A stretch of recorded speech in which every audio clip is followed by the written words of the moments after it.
Thank you very much for being here. I appreciate it. Even my wife, so she has instructions to give me a standing ovation at the end of this. So yeah, thank you for that. Anyway, so we are here because I want to talk about time management. So my speech is about how we can use time management to be more productive.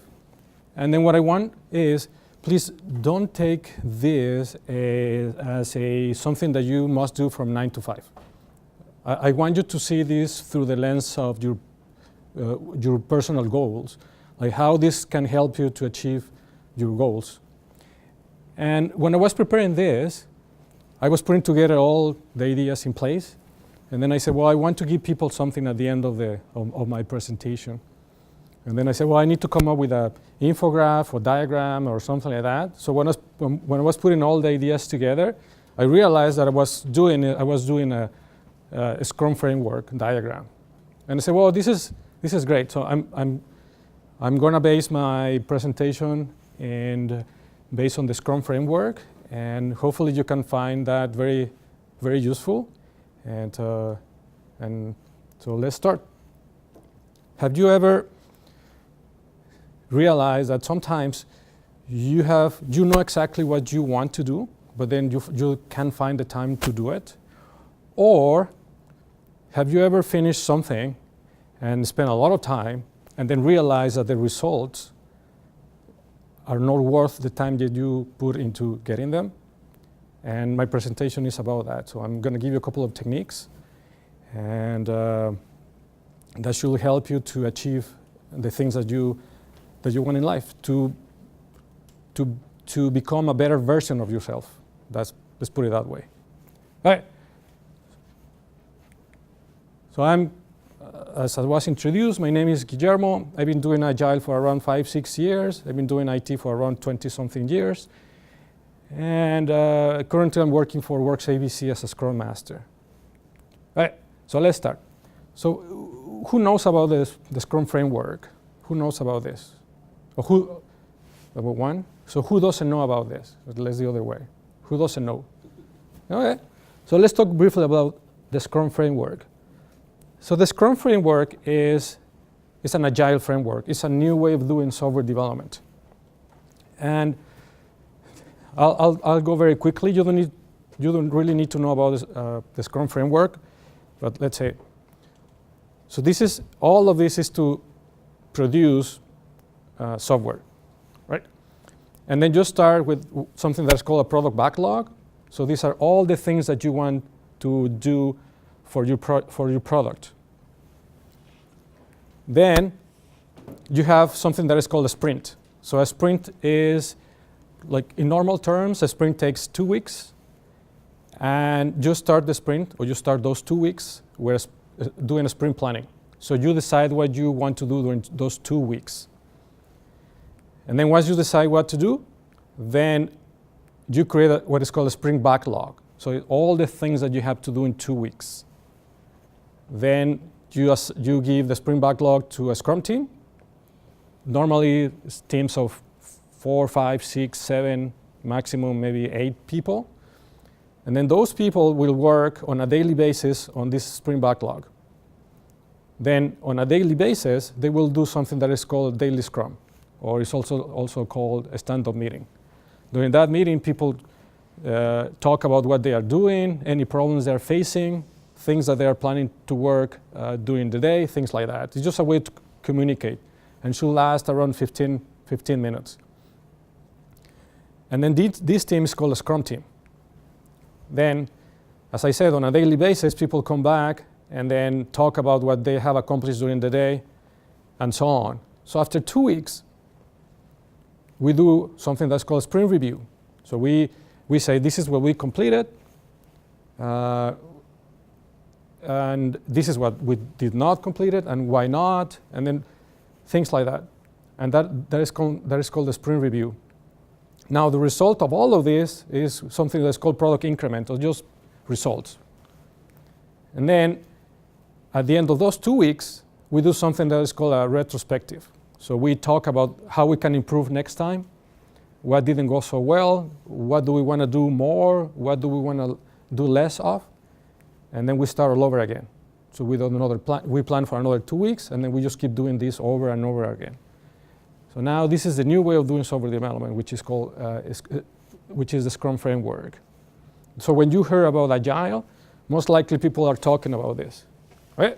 Now, putting my geekiness aside, let's start talking about how we can implement this on a personal level. Oh, sorry, I'm going backwards. All right. So we're going to move from what I showed you to this. So instead of telling you instead of giving you all the content of my presentation, I'm showing you this, and then this is what we're going to end up at the end of the presentation. So instead of a product backlog, so we start with goals, personal goals, then we apply something that is called the 80-20 rule, and then we do a Kanban board. Oh, you're taking a picture? I have the perfect solution for you. Yes. Oh, thank you. Yeah. Then we do what is called the 80-20 rule. Then we create a Kanban board, which is the equivalent to the sprint backlog. And then instead of a Scrum team, it's only you. That's it. There's no Scrum team. Then you do a daily review of what you are doing. And then there are some aspects of the individual that I'll be talking about. And then at the end of the week, because I'm normally the way I work is I work on a weekly basis. So I'm assuming that people will kind of do the same. So then every week you review what you did during the week. Then you learn and improve, and then you start all over again. And then the end result is completed tasks. Okay? Any questions so far? Okay. So next. Now, let's talk about time. Now, time management is it's not really about managing time, because you can manage time. But to understand what I mean, I'm going to talk about time now. Now, I have good news and bad news for you. So which one do you want to hear first? Bad news? That's the perfect question, because as soon as I click this, that's exactly what's going to appear. Okay? So bad news. So let's talk about time. So time cannot be managed. So when you say, oh, you need to manage your time better, that's not true. So what you're saying is you have to use your time in a better way. But anyway, time cannot be managed. Now, time cannot be stored. So you cannot take time, put it in your pocket, and use it later. So when you say save your time, you're not really saving your time. So what you're saying is do something else in the meantime, right? So time cannot be saved. And another thing is that we use all the time that we have in our lives, right? From the minute we are born to the minute we die, we use absolutely all the time. Now, also, everybody has only 24 hours a day. And then you can use it the way you want it. And if you don't use it, actually that's not true. You always use it. And whether you decide to use it for the right things or the wrong things, that doesn't matter. You're still going to use it. Okay? So those are the bad news about time. Now, the good news is that you can decide what you want to do with that time. That's it. So you cannot manage, you cannot store it. The only thing you can do is decide what to do with it. I read once that life is 10% what happens to you and 90% how you react to that. So that 90% of how you react is this. So 90% is what you decide to do with your time, because there's nothing else you can do other than decide. Now, on a daily basis, we decide what to do. Even if you say, well, I'm not going to do anything. It's like kids. When they are upset and they sit on the floor, they cross their arms and look down, And then you ask them, so what are you doing? Nothing. Actually, they are doing something. They are sitting, crossing their arms, and looking to the ground. So right now, I'm doing something. If I just sit, and then, because I don't want to do anything else, and then just sit, I'm still doing something. So it doesn't matter what you decide to do, you are doing something. And that's what I'm saying. The good news is, what you can decide to do is do something that works for you, something that is valuable. Now, how do we decide what is valuable? So how do we decide if we can't stop doing things and we always do things, how do we go about deciding what to do next? Okay? So then, it's procrastination. Now, procrastination has a bad connotation, and normally I don't like to see procrastination that way. So normally we say procrastination is when we don't do the things that we are supposed to do.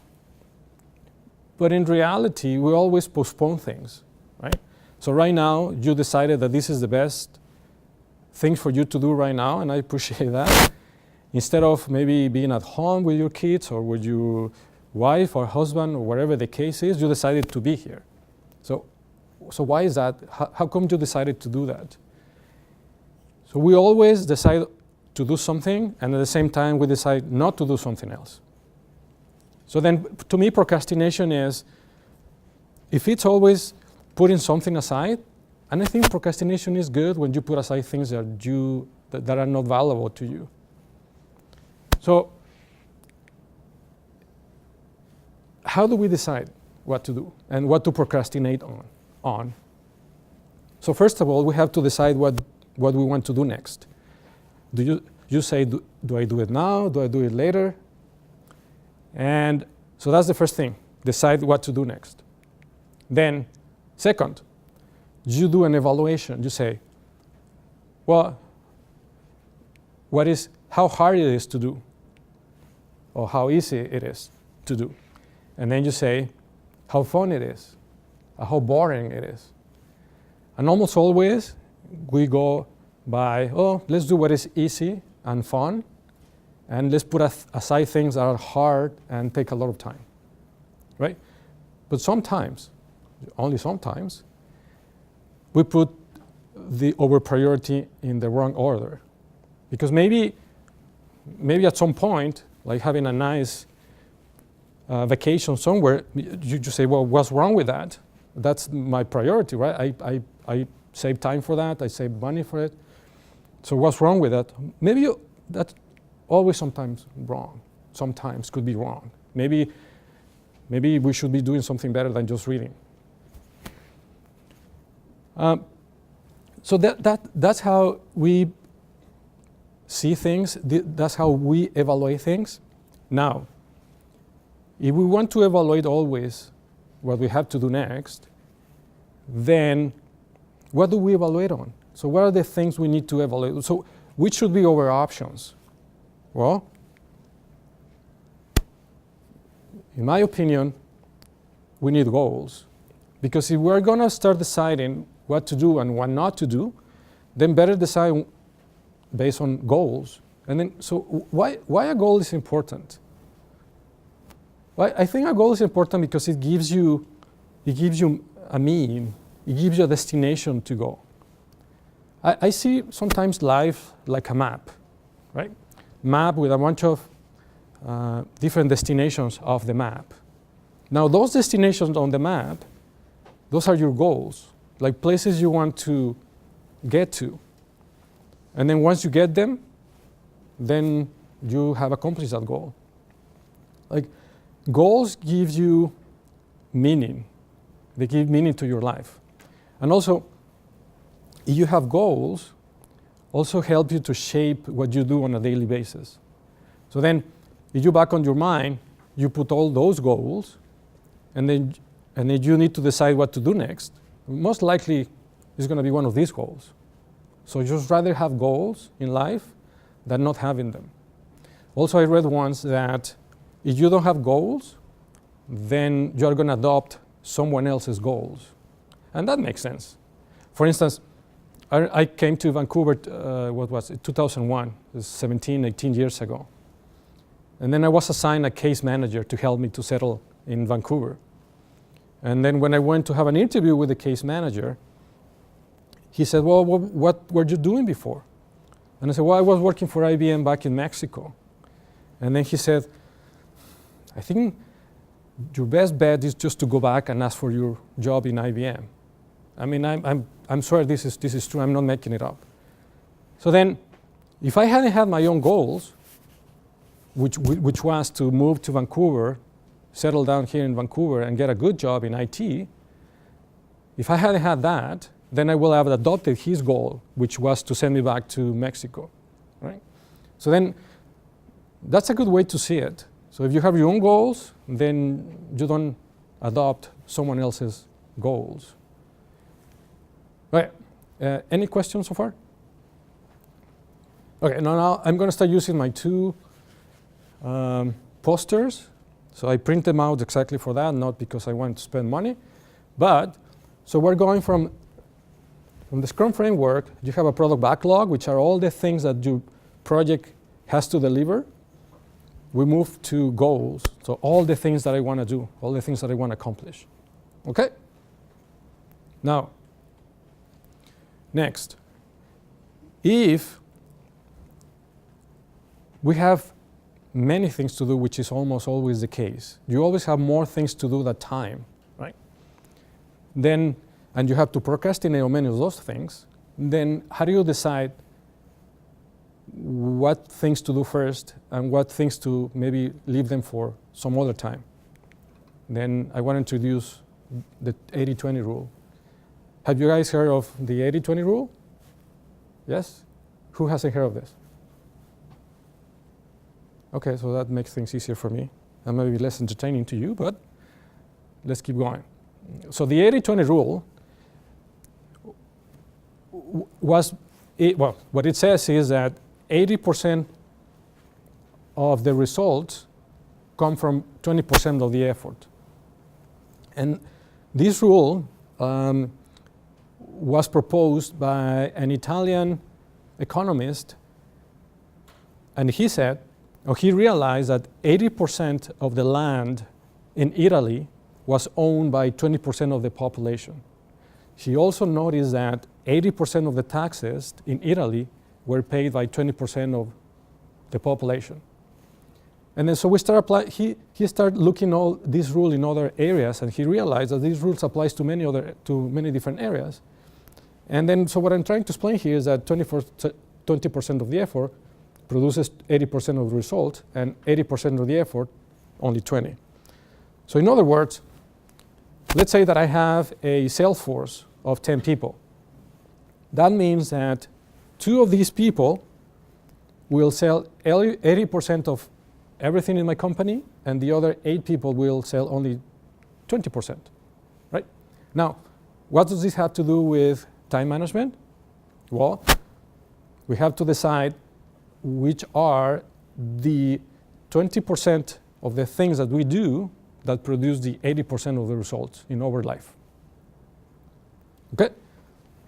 Now, let's say that we come up with our goals, then we analyze those goals, and then we decide which are the 20% of those goals that will produce the 80% of the results in my life.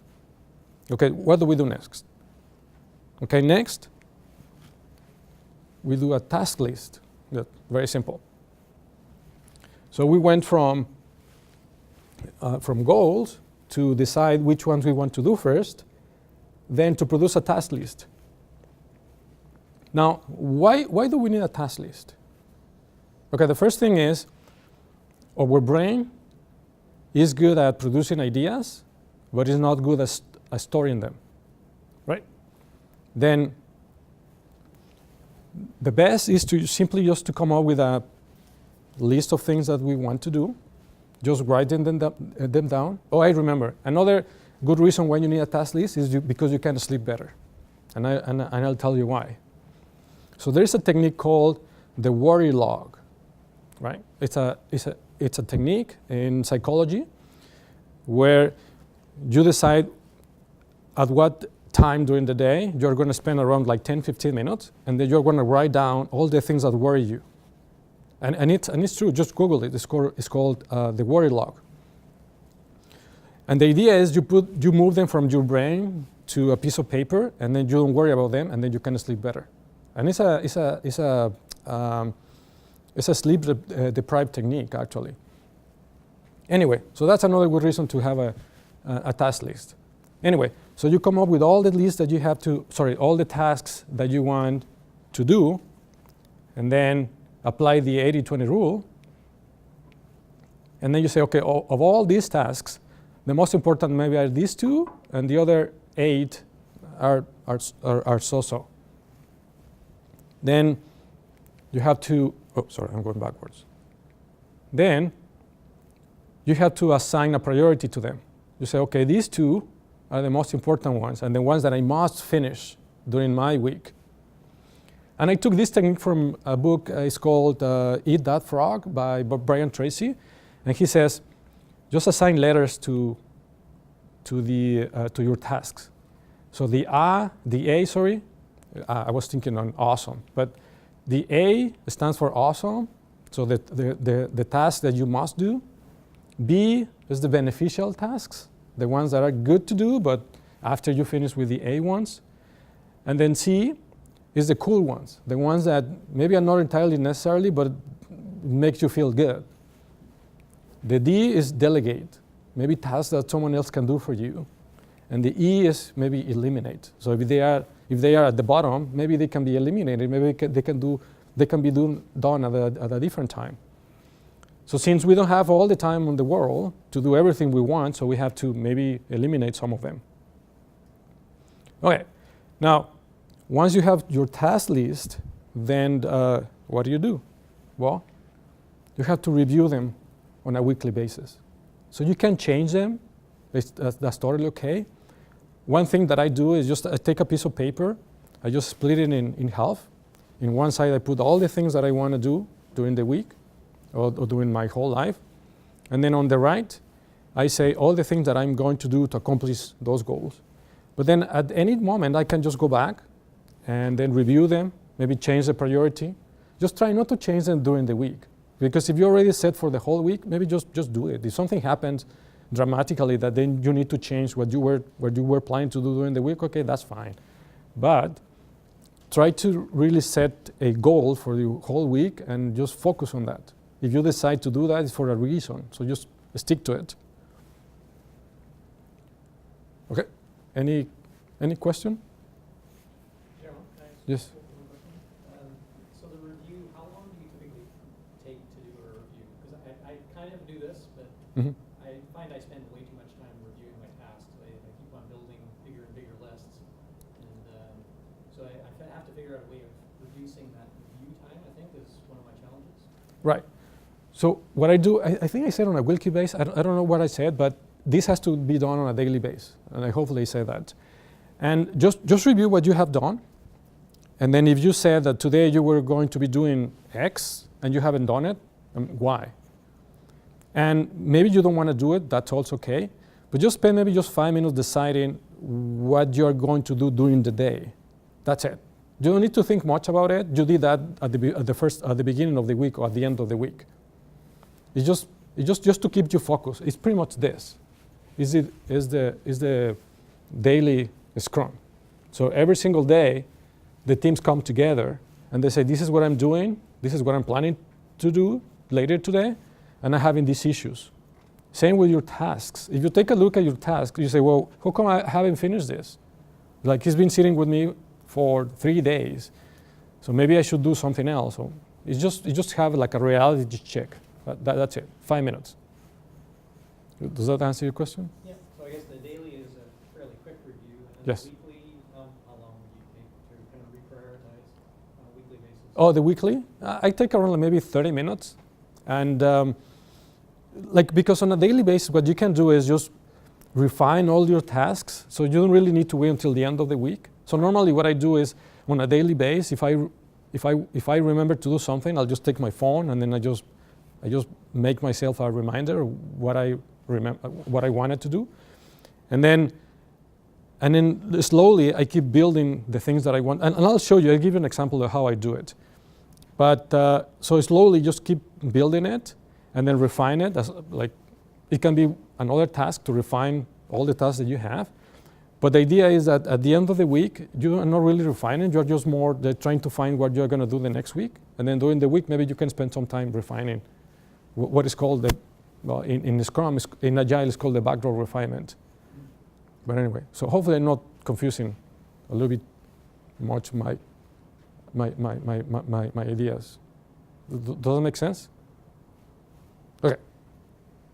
So now, once you have your tasks, once you know the priority, once you're happy with this, then so what do you do next?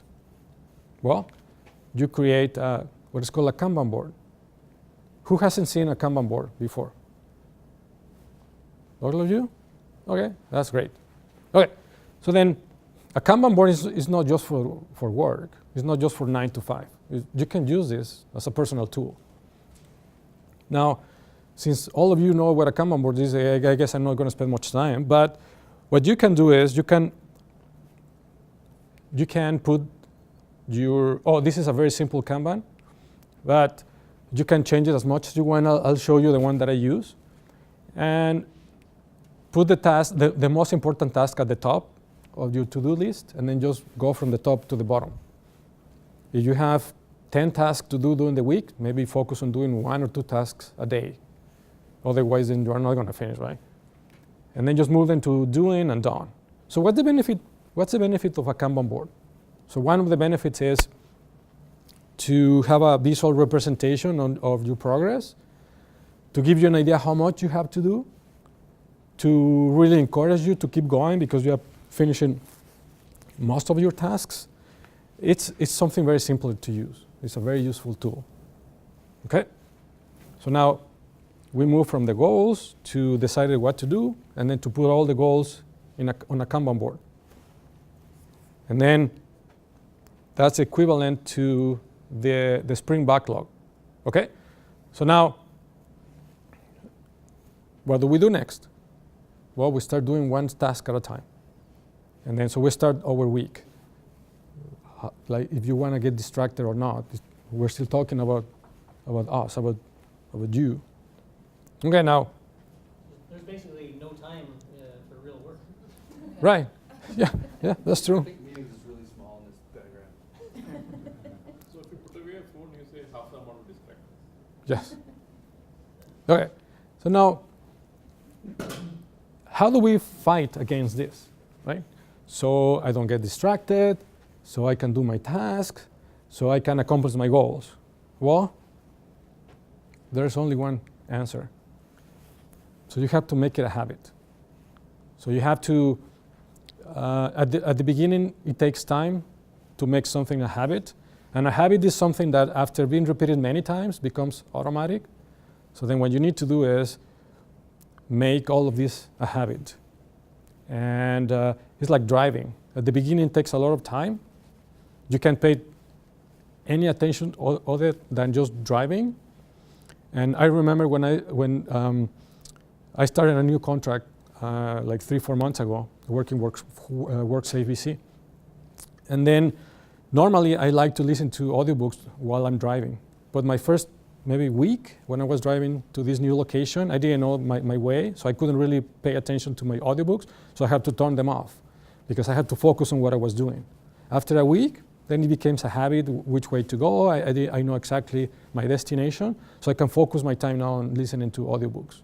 So then once it becomes a habit, then it's automatic. So all of this should become a habit. Otherwise, you will say it's a lot of work. I don't really want to do all of this. But anyway, some people say that it might take up to 60 days to something to become a habit. I say that don't focus on 60 days. I think it depends on the person, depends on the habit that you want to acquire. Most likely, I can acquire the habit of having my wife to give me breakfast in the morning. I can acquire that maybe in 3 days or 2 days, right? So then it depends. Depends what the habit is, the one that you want to acquire. So make it a habit. Now choose a day of the week, sorry, to do all your, to review what you have done during the week. So to me, Sundays work, but it's up to you. Because then we moved out of the you, and then now we're talking about the week review. Okay, so decide which day works for you. Take a look at what you have done during the week. Did you arrive to your destination, the place that you wanted to go?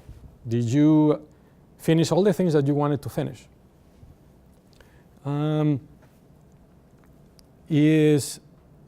If not, then why not? Right?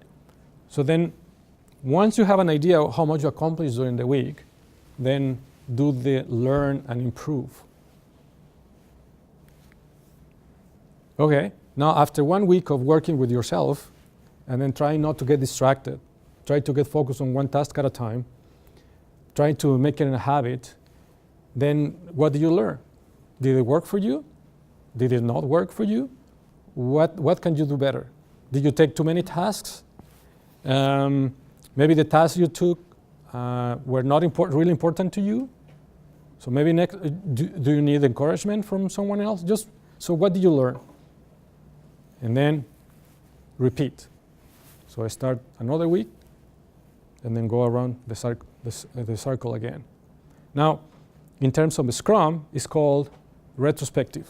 And this really happens. Teams get together, and they talk about what went well during the last 2 weeks of the sprint, how they can improve, and so on. And then, now, if there is only one thing that I want you guys to remember about this, if you're going to forget everything, the only thing I want you to remember is this. Time management is nothing else than self-discipline, right? Time management is not about managing time, because time cannot be managed. It's about managing yourself, right? The 10% that happens to me, and then 90% on how I react. So if you have only 24 hours a day, so what are you going to do? What have you decided that is important to you? And then focus on that. Brian Tracy says that self-discipline is make yourself do what is important, whether you want it or not. Right? So next time you say, well, I spent all this time and I only accomplished this small thing. So maybe think about this, any technique that can help you. You say, I can make time to do the important things that I want. Okay, so why not? So where are your priorities wrong? Is you that you're not putting the effort to get things done the way you want them? And to finalize, I just want to go through what is this maximum?